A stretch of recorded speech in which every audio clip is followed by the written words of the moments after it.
రాష్ట్రమంతా సర్వే చేసినాం ఇక చూడురి లెక్కలు అని అసెంబ్లీ మీటింగ్ పెట్టి మరీ చెప్పిర్రు సర్కారోళ్ళు. కానీ అంతమందే ఉన్నారా గింతమందే ఉన్నారా లెక్కలన్నీ మార్చేసిర్రు అని సర్కారోళ్ళ మీద ఎగస్ పార్టీ వాళ్ళంతా ఎగబడ్డరు. నెరి బీసీల లెక్క తక్కువ ఉన్నట్టు మాట్లాడిర్రు. అందుకే మళ్ళా సర్వే చేయడానికి తయారైనరు సర్కారోళ్ళు. ఇక చూడుర్రి గా ముచ్చట్లు ఎట్లున్నాయో. దేశంలోనే ఎక్కలేని సర్వే మేమే చేసినాం, ఇంతకంటే గొప్ప సర్వే లేదని సర్కారోళ్ళు అసెంబ్లీ సాక్షిగా చెప్పిండ్రు.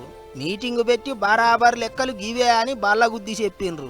కానీ సర్కారోళ్ళు ఎంత చెప్పినా ఎగసి పార్టీ మాత్రం అందులో ఏమో తిరకాసున్నది, లెక్క తప్పింది అన్నట్టు ముచ్చట్లు చెప్తున్నారు. కారు పార్టీ వాళ్ళు అయితే బీసీలకు అన్యాయం చేస్తాన్రు అన్నట్టు మాట్లాడుతున్నారు. అందుకే కావచ్చు ఇక మళ్ళోసారి సర్వే చేస్తే అయ్యేపాయే అన్నట్టు తయారైనరు. మళ్ళా సర్వే అంటే మొత్తం చేస్తారా అని పర్సన్ కాకుర్రి. మొన్న సర్వే చేసినప్పుడు ఎవరైతే టిక్కులు పెట్టలేదో వాళ్ళను సర్వే చేస్తారట.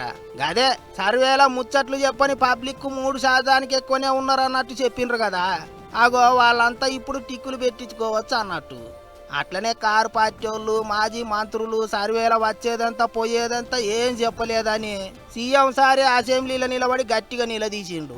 అగో వాళ్ళు కూడా ఈసారి సర్వేల లెక్కలు చెప్పాలి అన్నట్టు మాట్లాడుతున్నారు చేయి పార్టీ లీడర్లు. 3.1% కొంతమంది తమ సమాచారాన్ని ఇవ్వలేదనే ఆవేదన వ్యక్తం చేసిన సందర్భంగా వారికి కూడా అవకాశం ఇవ్వాలని రేపు ఫిబ్రవరి 16 నుంచి 28వ తేదీ వరకు కొంతమంది నిన్న టీఆర్ఎస్ పార్లమెంటు సభ్యుడు రాజ్యసభ రవిచంద్ర అంటా ఉన్నాడు, మా డిమాండ్ మేరకు రీసర్వే జరుగుతుంది. ఇది రీసర్వే కాదు, ఇది ఎవరైతే పేర్లు నమోదు చేసుకోలేదో వాళ్ళు నమోదు చేసుకోవడానికి మరొక అవకాశాన్ని 10 రోజుల పాటు ఇచ్చే కార్యక్రమం 12 రోజుల పాటు ఇది కాదన్నట్టు. సర్వేలో ఎవళ్ళైతే వాళ్ళ సమాచారం చెప్తారో వాళ్ళే మాట్లాడాలి, లేకపోతే సర్వే గురించి మాట్లాడొద్దు అన్నట్టు కోపానికి వచ్చిండు మంత్రి సారు. అంతేకాదు బీసీలకు న్యాయం చేయాలనే మళ్ళోసారి సర్వే కార్యం ముంగటేసుకున్నట్టు చెప్తున్నారు. సర్వే అంతా కథమైనాకనే సర్పంచ్ ఎలక్షన్లు పెడతారట. ఇక ఇప్పటికే ఓసారి సర్వే చేయనికే 125 కోట్లు ఖర్చు అయినాయి అన్నారు.